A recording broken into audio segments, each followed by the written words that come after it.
Operation सिंदूर में आतंक के खात्मे के बाद से पाकिस्तान की बौखलाहट इतनी ज़्यादा है कि अब उसने लगातार जम्मू कश्मीर में और तमाम दूसरे इलाकों में सिविलियंस को अपना निशाना बनाया है। लेकिन भारत ने मुंह तोड़ जवाब दिया है और भारत की सेना अब एक पूरा ऑफेंसिव लॉन्च कर चुकी है।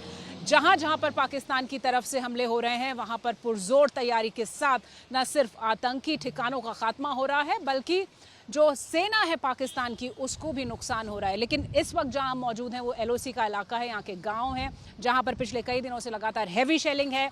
उसके बावजूद यहाँ के लोगों का जज्बा एकदम हाई है, मजबूत है और ये सब अपनी सेना के साथ खड़े हुए हैं। आप बातचीत करेंगे इन गांव वालों से, इनसे पूछेंगे कि आखिर ये जो सब सिचुएशन चल रही है, परिस्थिति चल रही है, उसमें क्या सोच रहे हैं। आप बताइएगा कि ये जो इलाका है यहाँ पर जो गांव वाले हैं उन्होंने बहुत सारी जंग देखी। उन्होंने 99 में कारगिल का युद्ध देखा, रोज़ शेलिंग होती थी 2019 तक, और अब एक बार फिर इस तरह के हालात बने हैं। तो अब भारत कह रहा है कि वो अब पाकिस्तान को बख्शेगा नहीं, पाकिस्तान की सेना की तरफ करारा हमला हो रहा है। देखिए, आपने जो कहा काफ़ी जंगें हुई हैं and we have always been winner. पहले अपनी बात रखने से पहले मैं ये बात कहूँगा, we has always been winner. We don't have any sort of fear कि अगर जंग होती भी है so we are not going to lose, we will win again and we are going to make hat trick perhaps. So आपने जो कहा, इस वक्त हम उड़ी के उस बॉर्डर एरिया में जहाँ पर पिछले कई रातों से लोग बिल्कुल नहीं सोए हैं। इवन अगर मैं अपनी बात करूँ, we have not been sleeping from past few days, past few nights. तो यहाँ पर लोगों में एक जोश भी है। नो डाउट पाकिस्तान की तरफ से यहाँ पे रेगुलर शेलिंग हो रही है, काफ़ी मकानों के नुकसान हुए हैं और हज़ारों में लोग बेदखल हो गए, नकली मकानी कर रहे हैं। हालांकि लोकल एडमिनिस्ट्रेशन जो हमारी है उन्होंने उनको इवैक्यूएट किया, रिहेबिलिटेट किया। डिग्री कॉलेज में जितने भी गवर्नमेंट अकोमोडेशंस थे, everybody has been rehabilitated, evacuated safely. Still people जो हैं they do not have any fear, क्योंकि they have a good belief. उनको अपनी हिंदुस्तान की सेना पे पूरा एतमाद है, जोश बहुत हाई है और उनको फ़ख्र है कि हमारी सरहदों पर वो सेना खड़ी है जिस सेना ने कई बार हमसाया मुल्क को धूल चटाई है। धूल चटाई पाकिस्तान को। आपको लगता है इस बार यहाँ के लोग खड़े हुए हैं एकदम बिल्कुल फौज के साथ? बिल्कुल, हम रात दिन इस वक्त भी जिस वक्त हमें फौज बताएगी हमारे सिविलियन की कोई मदद पड़ेगी जरूरत, बिल्कुल हम तैयार हैं। कोई मेहनत नहीं रखनी है, हम भाई हैं, हम नहीं करेंगे तो और कौन मदद करेगा। यहाँ पे जो लोकल्स हैं उनके साथ कई ऐसे लोग हैं जो इस हमले और इस परिस्थिति के पहले यहाँ काम कर रहे थे। बिहार से यहाँ पर लोग आए हुए हैं। आपको क्या लग रहा है, पाकिस्तान अब यहाँ पर खलबली मचा रहा है, लोगों के ऊपर हमले कर रहा है? सर वो तो हम लोग तो देख रहे हैं ये सब जो हो रहा है, तो रात को परेशान थे हम लोग, सोए नहीं है। आपको लग रहा है भारतीय सेना के हाथ में पूरी मजबूती से कमान है और पाकिस्तान को धूल चटाएगी सेना? अब जो तो है ये है। तो आप कुछ बोलना चाहेंगे, आपसे जानना चाहेंगे, यहाँ के जो लोग हैं जम्मू कश्मीर के, उन्होंने बहुत कुछ देखा लेकिन जो साहस है, बहादुरी है, डटे हुए हैं आप लोग। वो तो हमें पूरा विश्वास है कि भारत के सेना के साथ हम भी खड़े हैं। तो और जोश और जज्बा आप लोगों का बेशक हमारा उनके साथ है, तो भरोसा है। अभी देखते हैं क्या होता है।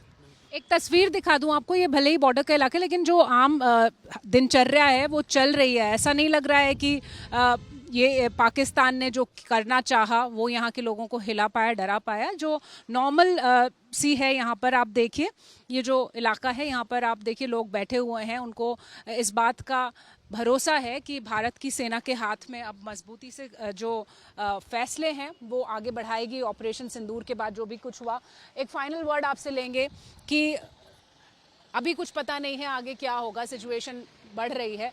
अगर ऐसा ही रहता है, भारत की सेना यहाँ पर लड़ाई के मोर्चे पर जाती है, तो यहाँ जो लोग हैं वो किस तरह से यहाँ पर मोर्चा? Definitely we will act as soldiers with our Indian army. We will just neck to neck उनके साथ हम करेंगे, क्योंकि मैं चाहता हूँ एज कश्मीरी, आपने जो मुझे कहा आखिरी बात बता दीजिए, मेरी सारी बात का सम एंड सबस्टेंस ये है, हम कश्मीर को बर्बादी की तरफ नहीं लेना चाहते हैं। जब मैं अपने कश्मीर को इंडिया की दूसरी स्टेट्स के साथ कंपेयर करता हूँ, we are lagging too behind. The cause is this turmoil, we have been in the turmoil from past 35 years.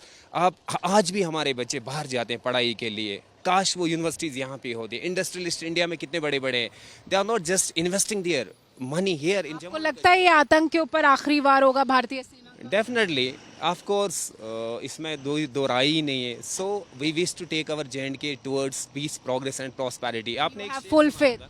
एक शेर है मशहूर, अगर फिरदौस बरोई ज़मी अस्त, this is in Persian, you might not understand. अगर फिरदौस बरोई ज़मी अस्त, हमी अस्तो हमी अस्तो हमी अस्त, it let me translate it into Urdu.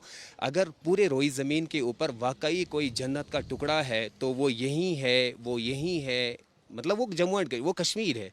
सो हम इस स्वर्ग को कभी जहन्नम नहीं बनाना चाहते, और बहुत दुख होता है कि पिछले कुछ सालों में हम खुशी की ओर जा रहे थे, हमारे यहाँ टूरिस्ट का एक सैलाब आ रहा था, और हमारे घोड़े वाले, हमारी गाड़ियाँ वाले, हमारे रेस्टोरेंट, मतलब जितनी भी अनएम्प्लॉयमेंट थी, somehow they were getting involve, they were getting engaged, मतलब उनका एक एम्प्लॉयमेंट जनरेट। शायद इसी वजह से पाकिस्तान परेशान हुआ और उसने एक बार फिर अस्थिरता फैलाने की कोशिश की। आपको लग रहा है कि भारतीय सेना बिल्कुल इस वक्त मोर्चे पर है और चाहे पाकिस्तान कुछ भी कर ले, यहाँ के लोग डरेंगे नहीं? We are with Indian Army neck to neck, and we want our enemy to intervene. We want our enemy to take our J&K state, especially our paradise Kashmir, towards destruction. वो कहावत है ना, हाउस द जोश। Josh is very high, very very high. कश्मीरियों का जोश हाय है, भले ही तनाव बढ़ा है लाइन ऑफ कंट्रोल पर, जहां जिसके नज़दीक हम हैं, और जो गांव वाले हैं यहाँ के बहुत बुरी तरह से प्रभावित हुए हैं, घरों को नुकसान हुआ है, कैजुअल्टीज़ भी हैं, इंजरीज भी हैं। भारत की सेना पाकिस्तान को सबक सिखाना चाहती है, तो यहाँ के जो कश्मीरी हैं जिन्हें निशाना बना रहा है पाकिस्तान, वो सब भारत के साथ खड़े हैं और कह रहे हैं कि जोश is high. Camera person Nasir Aziz Khan के साथ शिवानी शर्मा, LOC उरी से।